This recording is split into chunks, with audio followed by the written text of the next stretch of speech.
दोस्तों, फूफा के साथ सेक्स की कहानी का पेश है अगला भाग। हाँ, इस बार पेंशन मिलने पर मैं तुम्हारा सारा कर्जा उतार दूंगा। अब तुम मुझे खुश कर दो, वरना तुम्हारी बुआ आ जाएंगी, फूफा ने गिड़गिड़ाते हुए कहा। तो चंदा ने कहा, यार तुम अपनी उम्र का तो ख्याल करो, तुम बीमार भी रहते हो और ये सब तुम्हारे शरीर पर पता नहीं कैसे चकत्ते पड़े हैं। तुम्हारे साथ सेक्स करूंगी तो मैं भी बीमार हो जाऊंगी। फूफा ने कहा, क्यों, तुम मुझे क्या समझती हो? मैं अभी भी विजय से ज़्यादा तुम्हें खुश कर सकता हूँ। देखो, तुम यह सब उल्टा सीधा सवाल जवाब मत करो, नहीं तो मैं अपना रेट बढ़ा दूंगी। चंदा ने कहा, विजय भैया से मैं बहुत प्यार करती हूँ, उन्हें तुम्हारी काली करतूत नहीं मालूम है। वो तो मैं हूँ जो रात में उन्हें और दिन में तुम्हें खुश करती रहती हूँ, तुम्हारी सारी बातें छिपा ले जाती हूँ। एक तरह से मैं उनकी बिनब्याही पत्नी हूँ फूफा। चंदा का स्वर तेज हो गया तो फूफा की सांस फूलने लगी।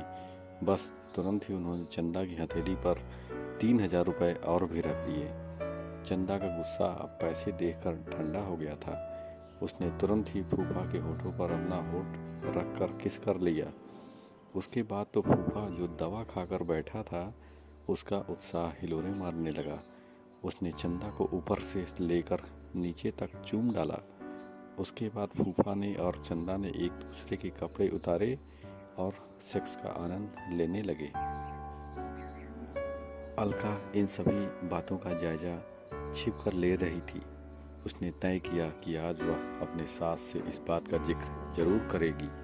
कैसे बाप बेटे हैं यह सब, मेरा घर बिगाड़ कर रखी हुई है इस लड़की ने। जाने किस गंदे मुंह से यह लड़की विजय को भैया और ससुर को फूफा कहती है। यही सोच सोच कर उसका दिमाग खराब हो रहा था।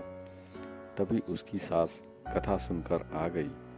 उसने अपनी सास को आज की सारी काली करतूत उनके सामने बता दी। लेकिन सास भी बोली, अगर मैं बोलती हूँ तो ये दोनों बाप बेटे के साथ यह लड़की भी मुझे मारने उठ जाती है। फिर वह अपनी बहू अलका से माफ़ी मांगने लगती हैं कि मैंने तुम्हारा घर बिगाड़ने के लिए इसे यहाँ बुलाया था, क्योंकि मैं तुमसे ईर्ष्या करती थी।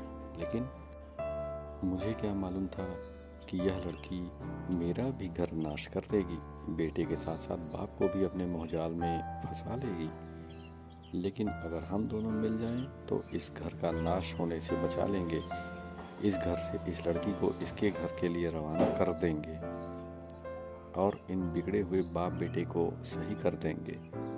अलका ने भी अपनी सास के हाथों में हाथ रखते हुए उनकी सहमति में अपना सिर हिलाया।